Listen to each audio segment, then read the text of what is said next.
Hello दोस्तों। तो आज का जो ये टॉपिक है जो हम पढ़ने वाले हैं इसका नाम है super position of force. Last lecture में मैंने आप लोगों को कूलम्स लॉ पढ़ाया था जो दो चार्जेस के बीच लगने वाले फोर्स के बारे में बात करता है। यहाँ पे हम सुपर पोजिशन ऑफ फोर्सेस पढ़ेंगे। अब सुपर पोजिशन ऑफ फोर्स को आप ऐसे समझ सकते हैं कि मान लीजिए एक चार्ज है आपके पास Q और इस चार्ज से थोड़ा सा दूर एक दूसरा चार्ज है Q। अब अगर मैं इनके बीच में डिस्टेंस r ले लूँ और मैं पूछूं कि बताइए एक पॉइंट ये a है, ये पॉइंट b है, मैं अगर पूछूं पॉइंट a पर फोर्स क्या होगा, what is the force on the charge situated at point a, तो आप बोलोगे सर पहले तो ये फोर्स जो होगा वो इस डायरेक्शन में होगा। ओके, और फॉर्मूला होगा k q1 q2 upon r square. तो अगर आप फोर्स के लिए फॉर्मूला लगाओगे, फोर्स का फॉर्मूला लगाओगे k q1 q2 upon r square, तो यहाँ पे आपको मिलेगा k q into q upon are square, और you can say k q square upon are square. तो यहाँ जो फोर्स मिलेगा वो मिलेगा k q square upon are square. Okay, अगर मुझसे ये कहा जाए कि मान लीजिए सर यहाँ से कुछ इस जगह सेम r डिस्टेंस दूर एक दूसरा चार्ज है q, इसकी वजह से इलेक्ट्रिक फोर्स क्या होगा ऑन चार्ज A, क्योंकि A पॉइंट पर जो चार्ज है उस पर हमारे B पॉइंट के चार्ज ने भी फोर्स लगाया है, और मान लेते हैं इसे C, अब C वाला भी फोर्स लगाएगा। अब मैं आपको ये बताता चलूं कि electrostatic force always act along the line joining two charges, that is why the electrostatic force is called central forces. We all knows, मैंने लास्ट लेक्चर में समझाई भी थी कि electrostatic force always act along the line joining two charges, यानी दोनों charges को जोड़ने वाली लाइन के अलोंग ही लगता है कूलम फोर्स। तो ये इस डायरेक्शन में लगेगा, इन दोनों को जोड़ने वाली लाइन के, यानी ए और सी को जोड़ने वाले लाइन के अलोंग लगेगा। और क्योंकि ये भी क्यू है ए और ये भी क्यू है, और ये भी क्यू ये भी क्यू, इनके बीच की डिस्टेंस आर, तो इसका चार्ज भी होने वाला है K Q square upon are square. अब अगर मैं आपसे पूछूं कि ए पर नेट फोर्स क्या है, क्योंकि ए पर दो फोर्सेस काम कर रहे हैं, ए पर एक K Q square upon are square भी काम कर रहा है और ए पर दूसरा K Q square upon are square भी काम कर रहा है, यानी बी के द्वारा भी फोर्स लगाया गया, सी के द्वारा भी फोर्स लगाया गया, और हमें पता नहीं है कि वो फोर्स का रिजल्टेंट क्या होगा। थर्ड चार्ज यानी जो हमारा ए पर जो चार्ज है इस पर कितना नेट फोर्स होगा। अगर मैं आपसे बोलूं कि नेट फोर्स ऑन ए, आप बोलोगे के क्यू स्क्वायर एक बार लग रहा, के क्यू स्क्वायर यहाँ पे दूसरी बार लगा, तो नेट फोर्स जो होगा 2 KQ square upon are square. Basic mathematics तो यही कहती है कि एक बार फोर्स लगा 10 न्यूटन, दूसरी बार लगा 10 न्यूटन, तो हो गया 20 न्यूटन। लेकिन क्योंकि ये फोर्स है, ये है फोर्स, और फोर्स एक वेक्टर क्वांटिटी है, और वेक्टर क्वांटिटीज को सिंपली ऐड नहीं करते, वेक्टर को ऐड करते हैं वेक्टर एडिशन के थ्रू, वेक्टर अलजेब्रा के थ्रू। वेक्टर अलजेब्रा के लिए आपको इनके बीच में एंगल चाहिए होगा, मान लेते हैं थीटा, इस फोर्स को मान लेते हैं F1, इस फोर्स को मान लेते हैं F2। ओके, तो इस प्रॉब्लम को समझने के लिए हमें ये मान के चलना पड़ेगा कि there are two forces F1 F2 acting on a charge Q at an angle of theta between them. So the resultant force between them will be under root F1 square plus F2 square plus 2 F1 F2 cos theta।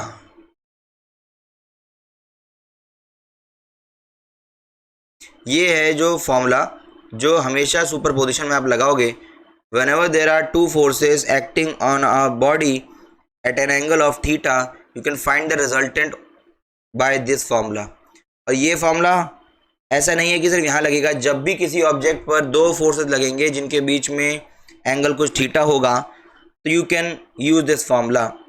So if I use this formula I can say look F1 F2 are same for my situation, look this way, F1 F2 both are same, KQ square upon R square. What I can write is F net equals to under root F square plus F square plus 2F square cos theta, okay, और ये और कर देते हैं, ये हो जाएगा 2f² plus 2f² cos theta, right. तो मैं इसे यहाँ ले लेता हूँ। अब मैं यहाँ से अगर 2f² कॉमन ले लूँ, देखिए क्या होने वाला है, 2f² कॉमन ले लिया जाए तो बचेगा 1 प्लस कॉस थीटा, ओके। और मैं आपको ये बताता चलूँ कि 1 plus cos theta is equals to 2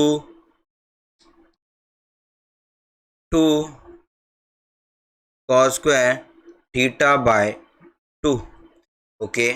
ये आप बोलोगे कहाँ से आया, ये मैथमेटिक्स का फॉर्मूला है, हाफ एंगल फॉर्मूला कहते हैं इसे।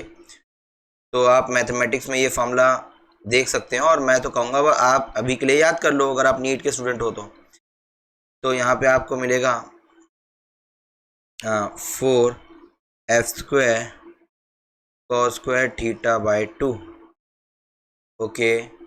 तो what I can do is, अगर देखा जाए तो 2f कॉस थीटा बाय 2, ये याद रखने वाली चीज़ है कि कभी भी किसी बॉडी पर, एक बॉडी पर एक फोर्स F1 लग रहा हो, एक फोर्स F2 लग रहा हो, उनके बीच में एंगल थीटा हो, तो जो रिजल्टेंट फोर्स होगा F net, that will be 2f cos theta, अगर ये दोनों फोर्स सेम होंगे तो। और सेम नहीं होंगे तो मैंने आपको जनरल फॉर्मूला समझा ही दिया है, ये जो मैंने ब्लॉक में बंद किया है, ये अगर दोनों फोर्सेस सेम नहीं होंगे तो ये फॉर्मूला लगा सकते हैं, अगर दोनों फोर्सेस सेम हैं तो I can write 2f cos theta by 2। तो चलिए दोस्तों, मैं क्योंकि मेरे दोनों फोर्सेस सेम है तो मैं इस फॉर्मूले का इस्तेमाल करूंगा। तो अगर मैं यहाँ रिजल्टेंट फोर्स निकालना चाहता हूँ तो मैं लिख सकता हूँ F net is equals to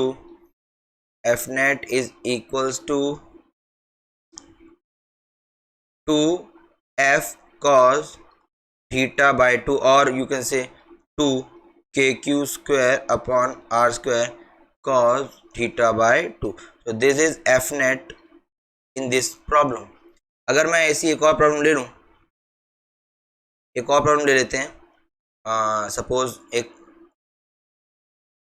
equilateral triangle ले लेते हैं, नहीं उल्टा इक्विलेटरल ट्रायंगल है भाई साहब, सीधा बनाना है।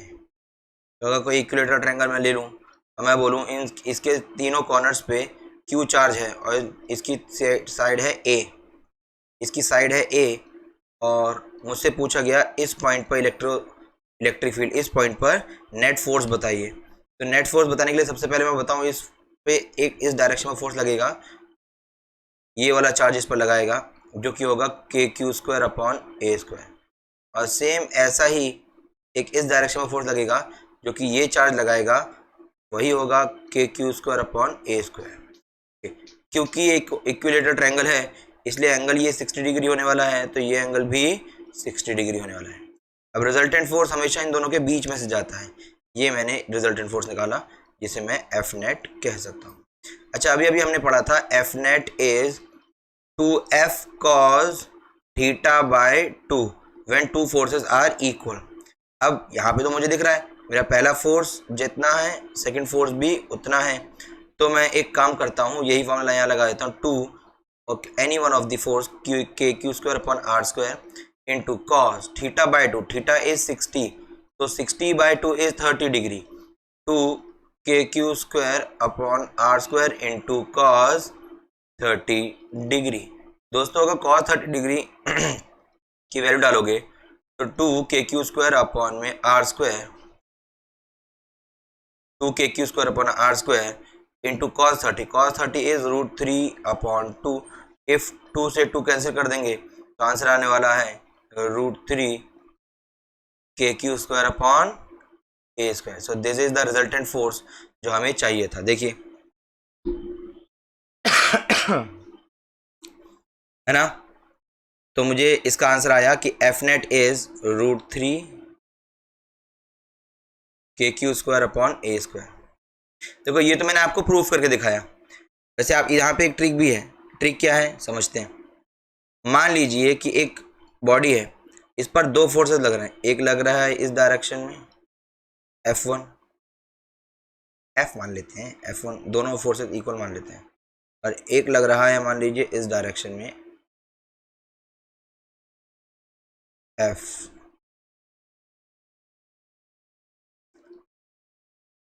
ओके ठीक। तो हम मान लेते हैं कि इनके बीच में एंगल थीटा है। ये मुझे समझ में आया कि कभी भी दो फोर्सेस जो इक्वल हो उनके बीच में एंगल थीटा हो तो उनका रिजल्टेंट जो होगा वो उनके बीच में से जाएगा F net, and the F net is always 2f cos theta by 2। ये फॉर्मूला याद रखने लायक है, ठीक है। ओके, अगर मैं इसके लिए केस 1 ले लूँ, केस वन कहता है कि केस वन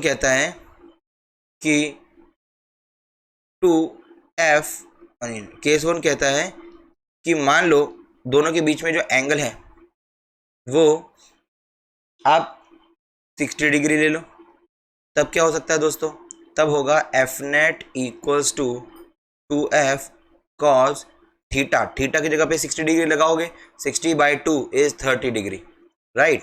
और cos 30 कितना होता है दोस्तों, आप में से कई लोगों को ये बात याद होगी, इट इज √3/2, 2 से 2 कैंसिल, तो F net will be √3f। तो ये बात याद रखिएगा, जब भी दो इक्वल फोर्सेस होंगे उनके बीच में एंगल थीटा 60 डिग्री होगा, तो जो नेट फोर्स होगा दैट विल बी √3f। चलिए केस 2 भी यहीं पढ़ लेते हैं, जगह है हमारे पास। केस 2 में थीटा ले लेते हैं 90 डिग्री, यानी दो फोर्सेस के बीच में, यहाँ तो हमने ये मान के चल रहे हैं, यहाँ हमने ये माना कि एक फोर्स इस डायरेक्शन में है, एक फोर्स इस डायरेक्शन में है, ओके। और उनके बीच में जो एंगल है वो है 60 डिग्री, तो हमें ये चीज़ मिली, ओके। और इस बार हमने क्या माना है, इस बार माना है कि एक फोर्स इस डायरेक्शन में है और एक फोर्स इस डायरेक्शन में है, यानी उनके बीच में जो एंगल है वो 90 डिग्री है, ओके।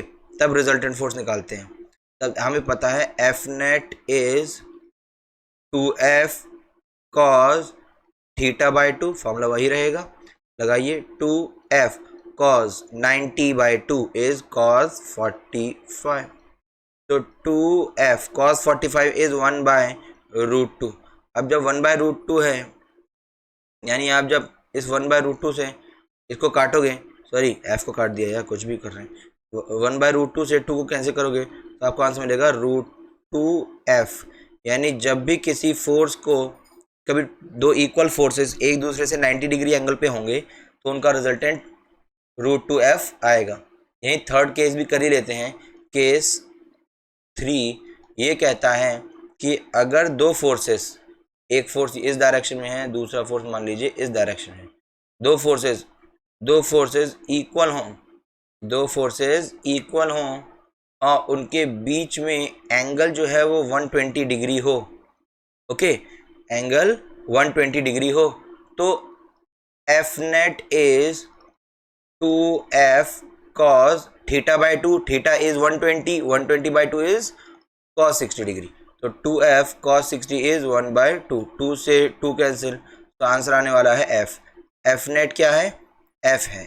तो आप ये देख सकते हो कि तीन चीज़ें, पहली कि अगर दोनों फोर्सेस इक्वल हों उनके बीच में एंगल 60 हो तो √3f, दूसरी चीज़ कि अगर दोनों फोर्सेस इक्वल हों उनके बीच में एंगल 90 हो तो √2f, और तीसरी चीज़ अगर दोनों फोर्सेस इक्वल हों उनके बीच में एंगल 120 डिग्री हो तो f। तो ये था प्रिंसिपल ऑफ सुपरपोजिशन। इसकी PDF आपको मेरे टेलीग्राम लिंक पे मिल जाएगी, तो आप वहाँ जाइए, वहाँ से ये PDF डाउनलोड कर लीजिए और अपने नोट्स चाहे तो लिख लीजिए, नहीं तो इसे सॉल्व कर लीजिए। तो मिलते हैं नेक्स्ट वीडियो में, थैंक यू।